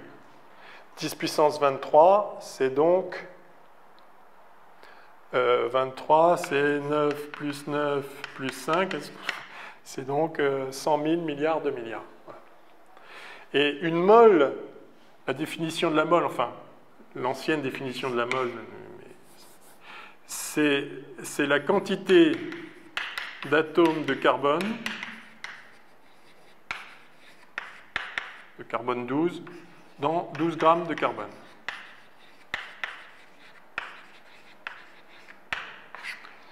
Donc 12 grammes, vous prenez du graphite, du carbone, du charbon, ce que vous voulez. Enfin, bref, dans 12 grammes de carbone, il y a tout ça de molécules. Grosso modo, dans quelques grammes de matière, quelle que soit la matière, dans quelques grammes de matière, il y a 600 000 milliards de particules. Donc oui, la statistique s'applique, ou sinon vous ne pouvez rien dire. Encore une fois, je ne peux pas dire où sont les molécules là maintenant. Mais je m'en fous, ça ne change rien. Macroscopiquement, ça ne change rien. Et il se trouve que je peux dire quelque chose, et je peux dire quelque chose d'extrêmement sûr. Je peux vous dire que dans chaque centimètre cube, il y aura le même nombre de chacun, enfin, il y aura chaque constituant exactement au prorata de son abondance relative dans la pièce globale. Parce que les configurations où ça, ce ne serait pas vrai, sont négligeables. Et donc voilà, statistiquement, je peux dire des choses, bien que sur l'état microscopique exact, je ne peux rien dire, je n'en sais rien. Je pourrais dire, il n'y a pas d'interdit physique. C'est que je ne pourrais rien dire, et ça tombe bien, ça ne m'intéresse pas. Ça n'intéresse personne de savoir où sont les molécules. D'autant que si je le savais maintenant, ça y est, c'est déjà plus vrai. On s'en fiche, complètement. Ce qui est remarquable, c'est que justement, on soit capable quand même de faire des lois de la thermodynamique, de prédire des choses, la pression, la température, de calculer des choses, de prédire comment les choses vont se passer. Et si on peut le faire alors qu'on ignore tout du système, à l'échelle microscopique, c'est précisément parce qu'on peut raisonner statistiquement, et on peut raisonner statistiquement parce que effectivement, si, comme je disais l'autre fois, si je lance 1 milliard de pièces, je peux dire qu'il y aura la moitié de pile et la moitié de face. Je peux le dire, à un chouïa près, à 30 000 près. Et si les 30 000 ne changent rien pour moi, je peux donc prédire absolument ce qui va se passer.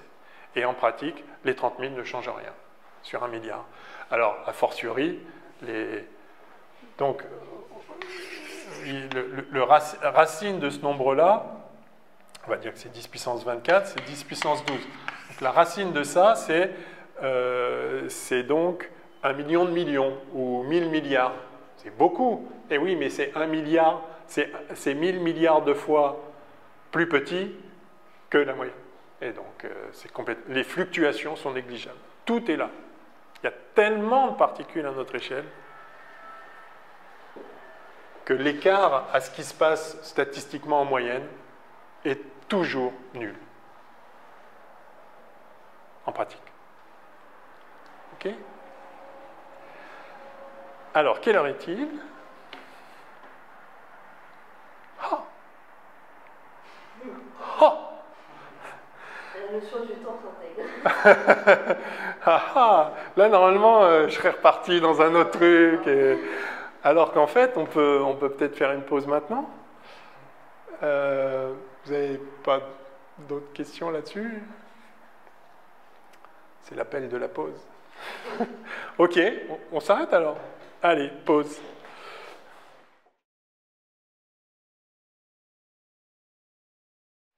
Je voulais rajouter...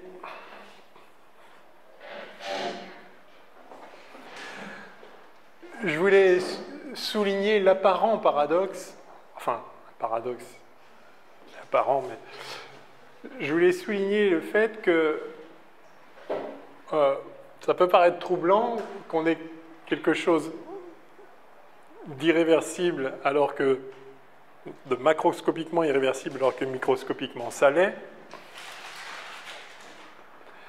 Donc on a compris que c'était un effet statistique, mais c'est lié aussi au fait, c'est-à-dire que quand on dit l'entropie ne peut qu'augmenter, elle ne peut qu'augmenter dans la direction du temps, justement. En remontant le temps, du coup, elle ne peut que diminuer. Mais pourtant, en remontant le temps, c'est les mêmes lois physiques.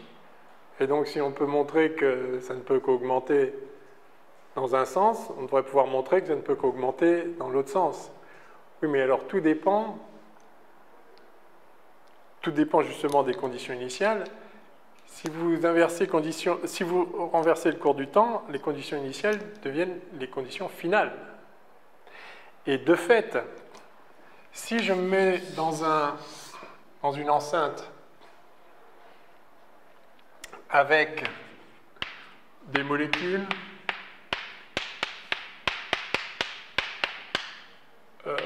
toutes les mêmes cette fois. Alors, on commence comme ça, et donc c'est toutes les mêmes, et je colorie en bleu celles qui sont à gauche, et en vert celles qui sont à droite. Je peux, c'est-à-dire je les marque, enfin je ne les colorie pas physiquement, mais disons voilà, celles-là je les appelle les vertes, j'appelle vertes celles qui sont à droite au début, et bleues celles qui sont à gauche au début. Puis je laisse évoluer. Qu'est-ce qui va se passer?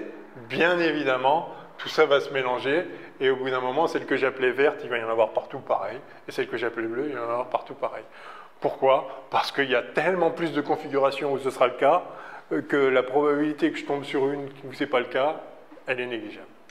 Et donc ça ne se produira pas. Mais maintenant, je prends les mêmes molécules, les mêmes, et je les laisse évoluer. Et au bout de 10 minutes, je colorie celles qui sont à droite en vert et celles qui sont à gauche en bleu. Et je remonte le fil et je vais me retrouver. Donc, et maintenant, je passe le film à l'envers. Et il va se passer un truc incroyable. Il va se passer, parce que si je remonte le film à l'envers, les molécules qui sont maintenant à droite, et que donc j'appelle vertes, avant elles étaient n'importe où. Et celles que j'appelle bleues maintenant, avant elles étaient n'importe où. Donc si je repasse le film à l'endroit, je vais voir des molécules bleues qui étaient partout et des molécules vertes qui étaient partout. Je vais les voir produire une situation où elles sont vertes à droite et bleues à gauche. Alors que je suis allé dans le vrai sens du temps. C'est juste que j'ai décidé de colorier en vert celle de droite à la fin et pas au début. Si je les colorie à la fin en vert, ben en fait le système il a produit, à partir d'un truc mélangé, il a produit un truc séparé. Donc il faut faire attention. Néanmoins, maintenant qu'elles sont séparées, que je les colorie, si je continue à laisser, elles vont se remélanger. C'est-à-dire que chaque situation dans la configuration des molécules de la pièce est singulière. Chaque situation particulière n'a aucune chance de se produire. Mais quand même, il y en a une qui se produit. Et si vous la singularisez, vous savez que du coup, par la suite, ça sera une autre en fait.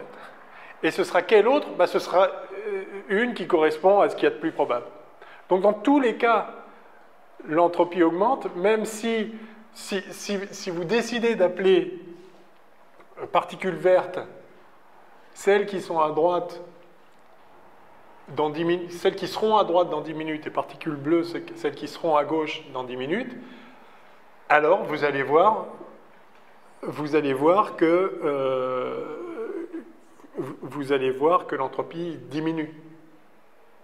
Vous allez croire que vous allez voir un truc complètement désordonné, donc très probable, évoluer vers un truc complètement ordonné.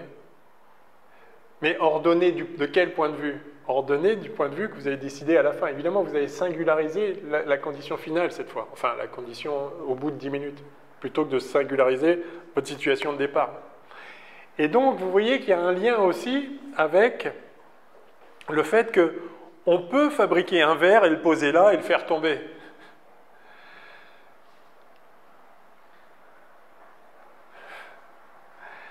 Mais spontanément, le verre, il ne va pas se faire tout seul non plus, en fait. Et là, on soulève des questions dans lesquelles il ne faut pas que j'avance parce que sinon on va y rester, mais que je vous invite à méditer.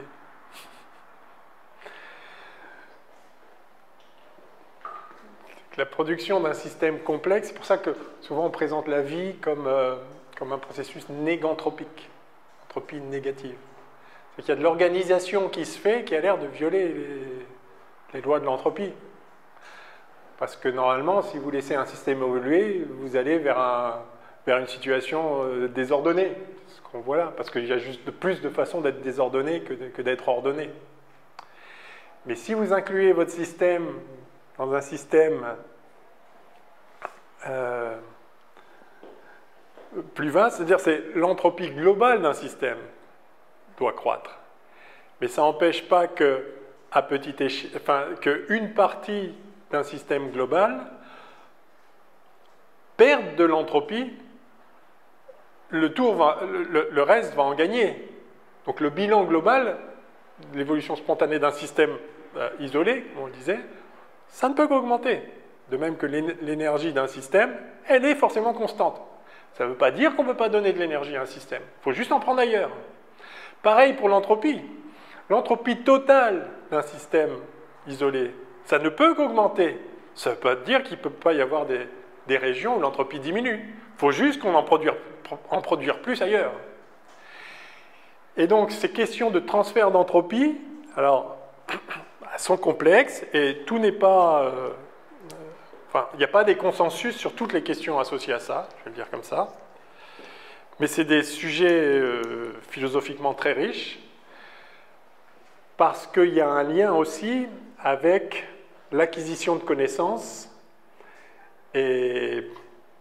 c'est-à-dire pour fabriquer un verre à partir de sable ramassé je ne sais pas où, de la silice, machin, fabriquer un four pour faire fondre, le mettre en forme, etc.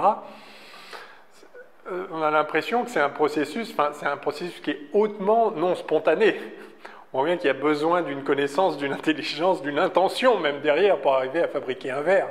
Quand vous voyez ça, là, vous savez qu'il y a eu une intention. Et c'est quoi l'intention? Est-ce que du coup c'est contraire aux lois de la physique? Non, pas forcément. Mais il y a forcément un système complexe qui est intervenu pour faire ça. Ça ne se fait pas spontanément. Pourtant, rien n'a violé les lois de la physique pour faire ça.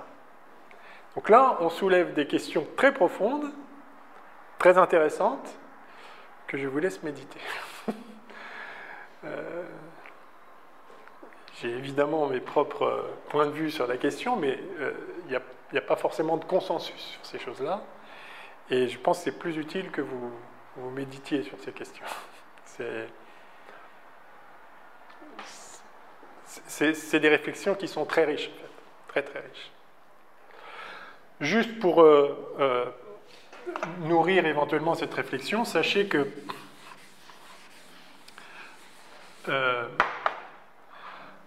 il y a une expérience de pensée qui s'appelle le démon de Maxwell. Vous avez entendu parler des démons de Maxwell? D'accord. Donc, c'est l'idée justement que vous pourriez réaliser un mélange démélanger un gaz avec des boules bleues et des boules vertes partout et un processus aléatoire. Si vous mettez une cloison ici et là vous mettez un petit démon qui peut fermer ou ouvrir la porte, s'il voit une particule verte arriver, il ferme la porte, et s'il voit une particule bleue arriver, il ouvre la porte. Donc il permet au bleu d'aller là, mais pas aux vertes. Et inversement, s'il voit une verte qui arrive par là, il l'ouvre, il la met là, et s'il voit une bleue arriver, il ferme. Et donc, en faisant ça, on peut trier le gaz.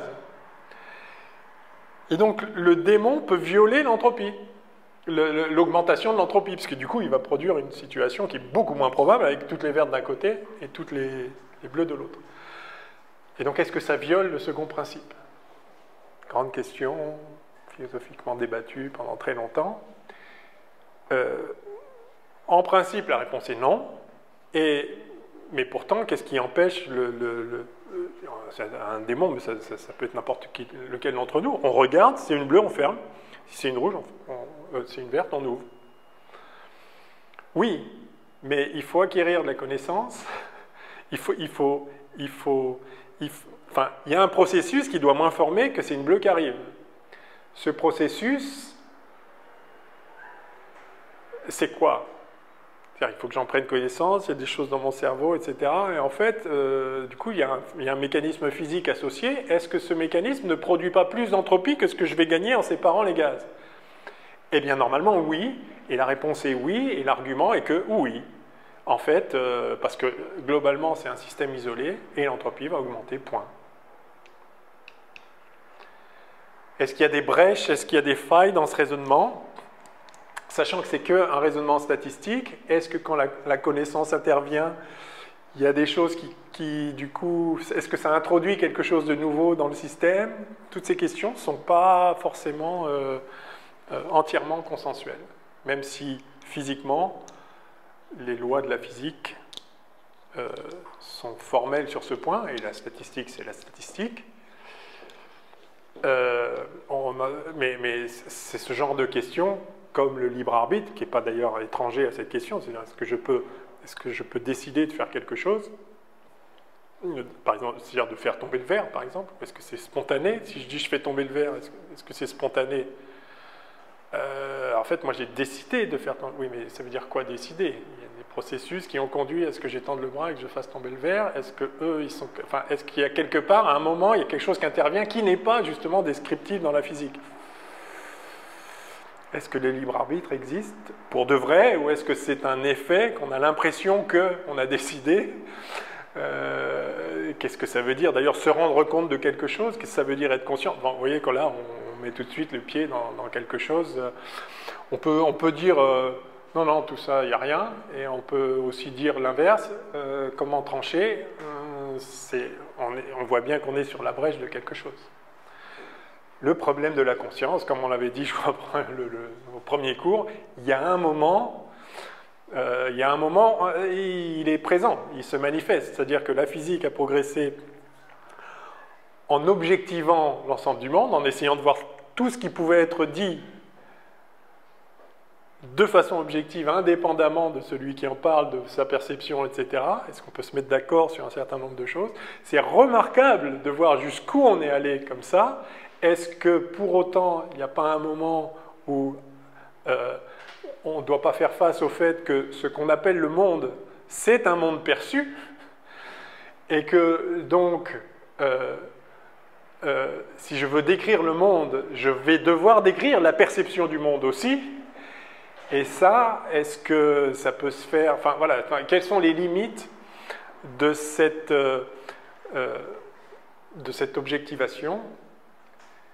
Et est-ce qu'il y a un moment, on ne va pas être obligé de considérer le phénomène subjectif lui-même, c'est le phénomène de perception lui-même, de façon objective, mais alors du coup d'une objectivité plus large qui viendrait étudier objectivement la subjectivité.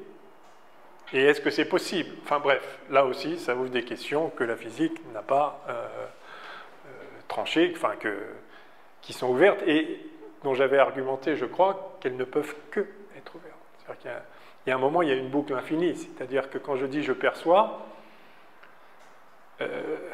est-ce que la bouteille perçoit la table?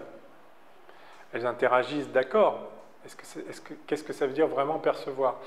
Quand je dis « je perçois », dans cette perception, il y a la chose perçue et il y a le sujet qui perçoit. Mais le sujet n'est sujet qui perçoit que s'il se perçoit lui-même comme percevant. Et donc vous rentrez dans une boucle infinie dont on ne sait pas sortir, en tout cas par le discours, parce qu'il ne permet pas ça, le discours. En fait, le discours part d'un sujet qui parle de quelque chose. Mais ce n'est pas la chose qui parle d'elle-même. Et pourtant, la conscience, c'est précisément ça. C'est je me perçois moi-même. Je me perçois comme percevant. Bref, je ne suis pas philosophe, mais vous voyez bien que cette question, à un moment, la physique doit tomber dessus, et elle est tombée dessus, essentiellement avec la physique quantique, où il semble, en tout cas, peut-être c'est vrai, peut-être c'est juste une apparence, mais il semble que... En fait, non, ça c'est sûr. La perception des phénomènes est elle-même un phénomène. Et l'expérience du chat de Schrödinger, etc., on fera un peu de physique quantique, bien sûr, montre qu'on ne peut pas,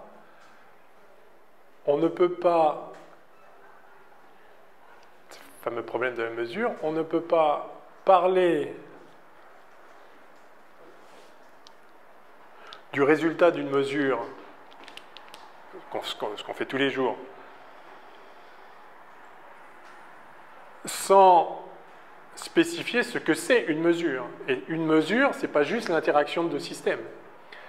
C'est la prise de connaissance du résultat de l'interaction de deux systèmes. Si je mesure une température, ce n'est pas juste je mets le thermomètre dans l'eau. Si je mets le thermomètre dans l'eau, je n'ai pas fait une mesure. La mesure est faite quand je regarde le résultat. Et que je prends connaissance. Ce n'est pas juste, il y a un photon qui est arrivé dans mon œil, qui a excité un nerf optique, et qui a fait libérer des neurotransmetteurs dans mes synapses, etc. Ça, c'est un processus physique, ça, c'est pas une mesure.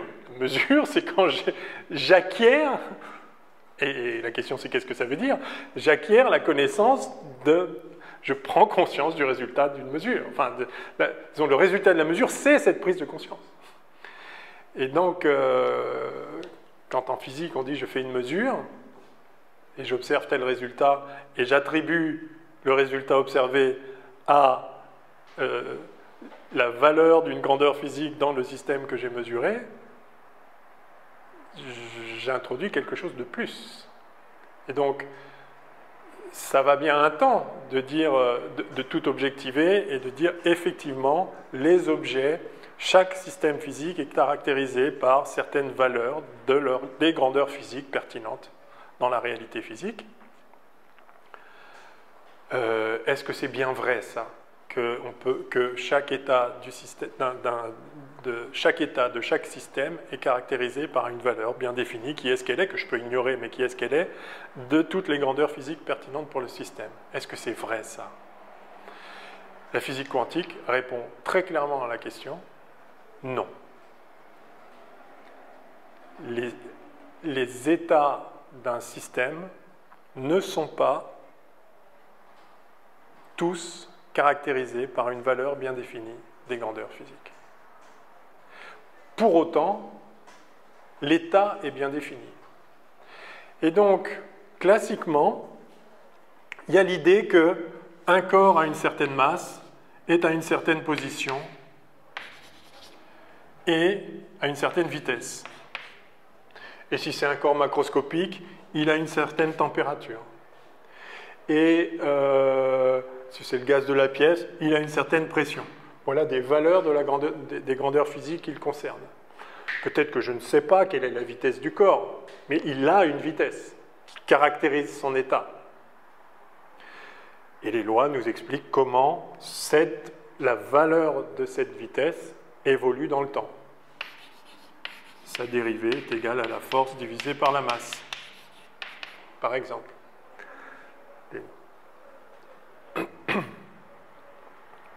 Ce que nous dit la physique quantique, c'est qu'il n'est pas vrai qu'on puisse associer au système physique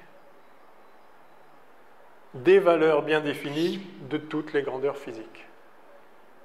On ne peut pas caractériser un état par des valeurs des grandeurs physiques. Néanmoins, on peut caractériser un état. Et là,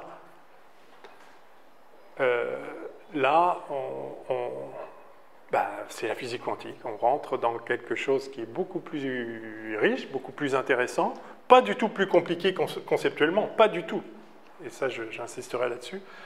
Du coup, je me demande si on ne devrait pas carrément en parler là. Là, je voulais parler des champs, parce que ça fait longtemps qu'on voulait parler des champs. Est-ce que... Non, on va parler des champs, parce qu'on aura besoin des champs aussi après pour la physique quantique. Donc je referme cette parenthèse-là. Oui, on y est venu par l'entropie liée à le démon de Maxwell, la connaissance, toutes ces questions. Donc voilà, posez-vous ces questions-là de l'augmentation de l'entropie, de l'irréversibilité, etc.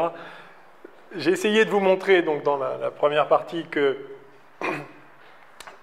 c'est pas parce que les lois de la physique sont réversibles et que effectivement, si la trajectoire d'une particule, vous prenez sa trajectoire inverse, elle est parfaitement possible et c'est les mêmes lois physiques. Donc le film à l'envers, il obéit à toutes les lois de la physique et il peut être produit par une condition initiale particulière. C'est pas parce que ça c'est vrai que macroscopiquement les transformations sont réversibles, enfin que toutes les transformations sont possibles. Il y en a qui ne se produiront jamais, c'est ce qu'on appelle l'irréversibilité. Et donc oui, l'irréversibilité peut résulter de lois réversibles, ce qui est troublant a priori, mais qui a été résolu justement par des considérations statistiques. Et ça, c'est bien compris maintenant. Mais quand je dis c'est bien compris, il reste qu'au bout du compte, il y a la question de la connaissance, le démon de Maxwell, toutes ces réflexions-là, c'est bon de les avoir, de se les poser. Même si, à mon sens, elles ne... Enfin, non, je dis, à mon sens, je ne dis rien. Mon sens, on s'en fiche. Ok, alors je voulais parler des champs, il nous restait... Pas très longtemps, mais si je... Une heure, ouais. Ok, alors, allons-y.